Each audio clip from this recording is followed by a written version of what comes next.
Bismillahirrahmanirrahim. My dear students of MA final year, how are you doing?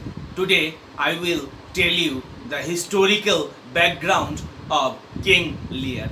King Lear was written in 1605 or 1606 when Shakespeare was in his early 40s. The play comes midway through the series of great tragedies which Shakespeare wrote for his acting company, The King's Men, between 1600 and 1608.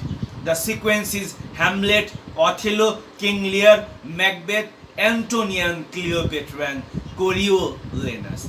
It was performed on 26th December 1606 before the kings, that is James the First Majesty at Whitehall, which was then a royal palace and banqueting hall.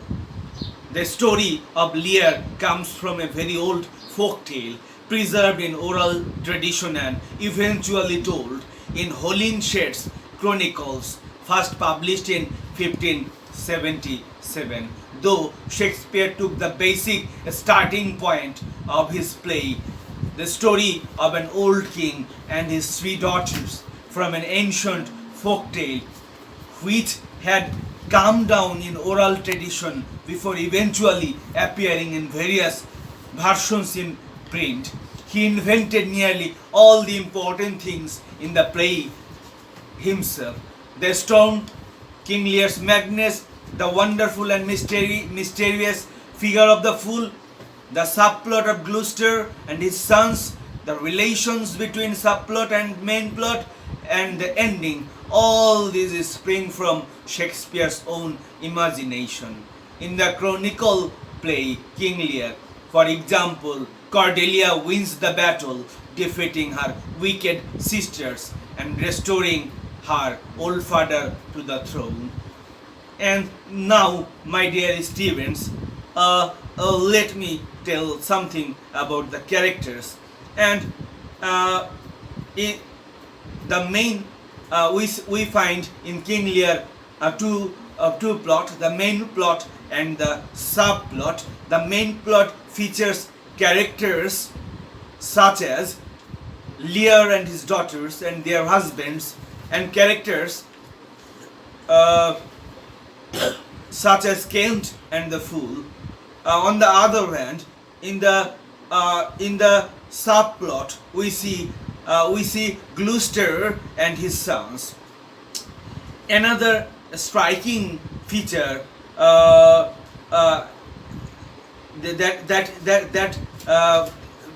through which we can consider the characters in terms of their relation to Lear himself. On the one hand, we have Lear supported in his increasing alienation and eventual madness by the fool Kent and Edgar, supported near the end in another sense by Cordelia and France, and supported in other senses by Gloucester and eventually by Albany. On the other hand, we have the anti-Lear party of Goneril, Regan, Cornwall, Oswald and Edmund.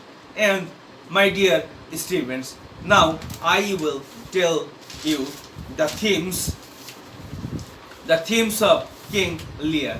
And in King Lear we find the parent-child relationship, and parent-child relationship is an outstanding theme of the play.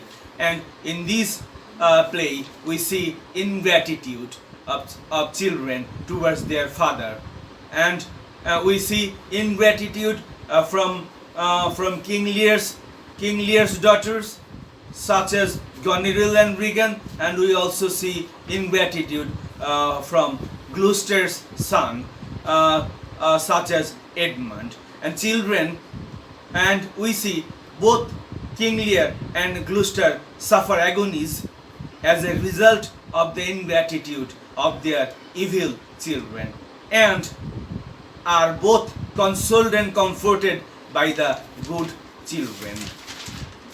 And my dear students, we find madness, another theme of the play, and we see that Lear is driven to a state of frenzy and madness. In the scene on the heath, we witness the actual madness of Lear, and we see the feigned madness of Edgar. We also see the professional madness or folly on the part of Fool. And another important theme of the play is learning through suffering. And we find Lear learns through suffering. Cordelia learns that although Lear was wrong to make the demand of her that he did and to misjudge her as he did, she too was in her way stubborn, contributing to the tragedy without meaning to do so. She learns to be more openly giving, fighting for her father, asking his blessing, expressing her love for him, living and dying for him. And Edmund, he has some glimmering of insight into what Edgar feels and what Gloucester has suffered, though it is too late and too little to be called redemption. And my dear student, and we also find the theme of universality in King Lear. King Lear is a play which is magnificently universal in scope and depth, and posing questions and shaping experiences which are shared by many people and cultures. It asks whether there are gods and whether they care for us or are indifferent to us or are actively and even frivolously malevolent towards us. And this is a relevant question from the perspective of the drama King Lear. And these are mainly the themes of the play King Lear. And in our next class, I will tell you a summary of the plot. And until then, wish you all the very best. Thank you very much, my dear students.